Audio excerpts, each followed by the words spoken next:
A shortage of CO2, the gas that carbonates beer and soft drinks, is threatening to leave supermarket drinks aisles empty and beer taps running dry amid a surge in demand due to Russia 2018 and the warm weather.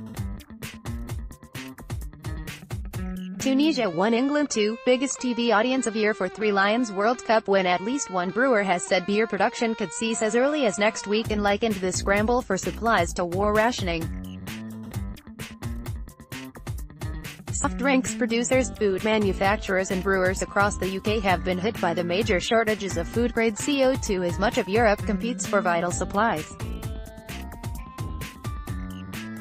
CO2 is a byproduct in ammonia production, with ammonia plants serving as one of the primary sources of food-grade CO2 in Europe. In pictures, England fans celebrate victory at Millennium Square and lead supplies began to dwindle 2 months ago due to planned shutdowns at some ammonia plants for maintenance works, but the situation became critical when other plants were also closed due to technical issues, the industry publication GasWorld has reported. All major suppliers of liquid CO2 have been affected by the raw gas sourcing issues, it added. Sam Millard, who works for the London-based Beavertown Brewery, said the CO2 shortage would have an impact on breweries of all sizes. "It's going to affect everyone.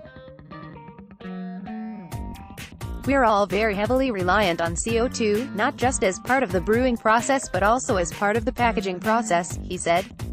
The CO2 shortage has hit at absolutely the wrong time of year. The height of summer and the World Cup is when people want to be down the pub, drinking beer, or they want to get cans to take home, Mr. Millard noted.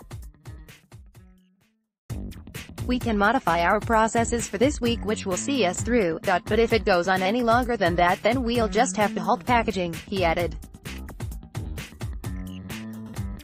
England play their second group game against Panama on Sunday, 1 p.m. KC kickoff, followed by Belgium on Thursday, June 28, 7 p.m. Fact file: Why does beer need CO2? CO2 is used to carbonate beer. Soft drinks manufacturers also use it to make non-alcoholic beverages fizzy. What about how it is packaged? CO2 also plays an essential role in the canning process. Before the cans are filled they are purged with CO2 to make sure there is no oxygen present. Oxidized beer tends to taste stale and unpleasant. Once the can is filled with beer, a burst of CO2 is added before it is lidded and sealed, again to keep the beer fresh. So we should all switch to draft beer. Most pubs dispense beer by using what's known as 60-40. It's a mixture of 60% CO2 and 40% nitrogen.